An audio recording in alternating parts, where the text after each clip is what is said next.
consciousness manifests itself in what it calls the dark waters of potential in the form of spirals. In that angular rotation of the spirals, everything within that consciousness dynamic has to be created in that order. So all things that solidify around a center. And it solidifies according to the yin and the yang perspectives. One aspect has to be a yang, the other aspect has to be a yin. And since everything is spiraling in a spiral around a spiral, then it stands to reason that all things were created around a center. The center does not necessarily have to be a stick with something running around it. The centrifugal line of force that is invisible to us can act as the axis of consciousness, around which the elementals, through accretion, solidify themselves. That's how gravity takes place. The Earth itself has a centrifugal or center of reference around which the matter that we see has accrued. Depictions of this have been shown around the world constantly and is buried in the Vatican. Depictions of the fact that sailors who sailed into certain areas or zones of activity or places on the planet never returned. This is an actual depiction of the world as brought back by ancient mariners, and as a result, because of what it is that the Earth is really about, those who want to keep you in lockdown tell you that the whole damn thing is smooth, that somehow there's a top. But when John Glenn went up on the cover of Look magazine 1967, I believe, it showed the top of the world as a whole. And once that happened, NASA, the government, and the secret government, the shadow government, said anyone taking pictures of the world has to airbrush the both ends where the hole is before they release it to public. Now what we have are shots of NASA, please, showing you the top of the world. Some deep shit, right? And just when you thought that there wasn't something else to think about, now you know there's a hole in the fucking Earth. Admiral Byrd said the same thing. Right. Back in the 40s. Now what are you going to do about it? You're going to sit there and say, ooh, oh, that's some deep shit. Let me take another tote.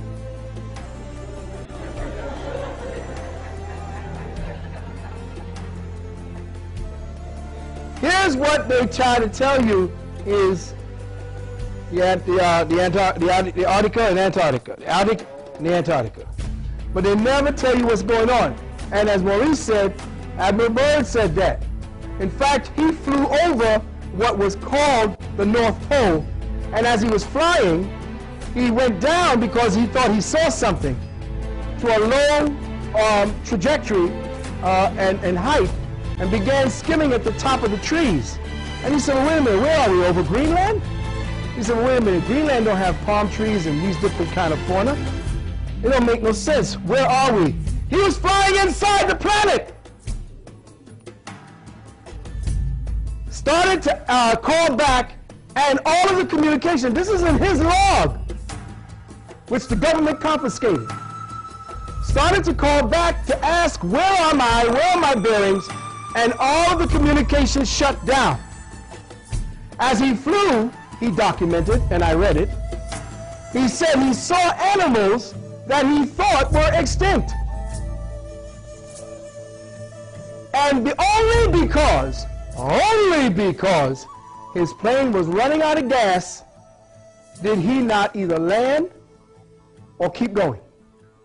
And he was flying, he said, for at least 500 miles before he turned around and flew back out. When he returned, the government said, Okay, that's it. Thank you. And tried to assassinate him. Bird. Said, yep. He took 4,000 men with him. Right. Now, I'm just going to get to that. He convinced some members of the military that our government has not been too truthful to us. And he came back with evidence of this and was able to grab up a few thousand men to make a move to get in there. But as he entered the lip to get in, he started getting fired upon.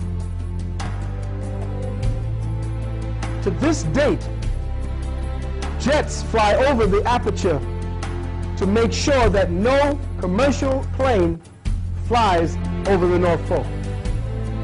This is a photograph taken January 1967 by the satellite ESA-3, clearly showing the hole in the North Pole. We live on a fucking donut.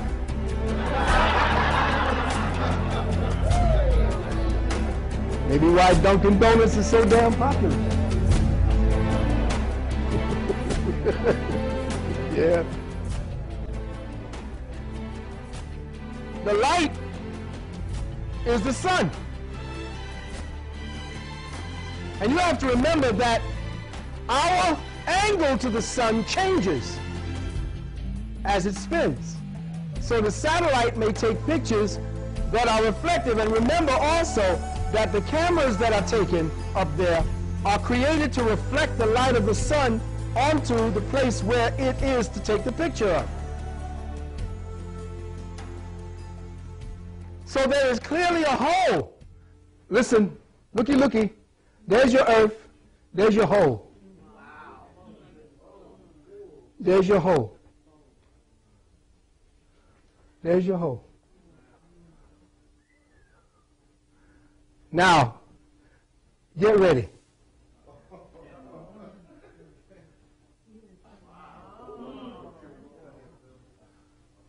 What you are seeing is a satellite shot zooming in on the hole and taking pictures of projected light inside.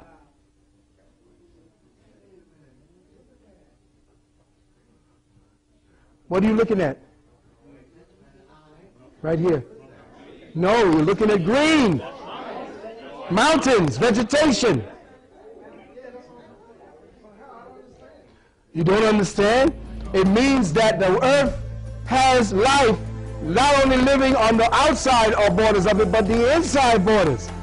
And that whatever that energy is that travels from the top of the North Pole out to the bottom of the Antarctica, there is a centrifugal and countercentrifugal force that is also creating gravity on the inside as well as on the outside.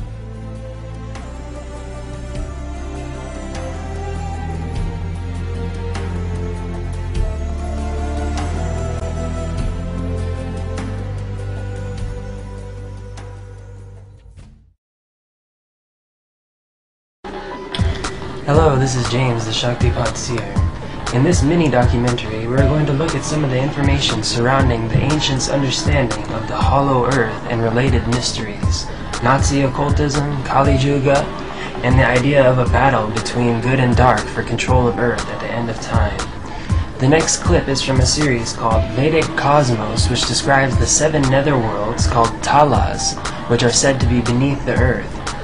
This information is taken purely from the most authoritative books on the planet, the Vedas. Below the earthly planetary system are 7 subterranean realms named Atala, Vitala, Sutala, Talatala, Mahatala, Rasatala, and Patala, which do not receive sunlight and which are inhabited primarily by demoniac living entities. To reach the first one must go 80,000 miles downward through underground tunnels. At successive depths of 80,000 miles are the remaining 6 netherworlds, all of which are fully developed underground civilizations. In the 4th level downward, Talatala Loka, lives the magical architect Maya Danava, who has designed many brilliantly decorated cities where proud materialists reside.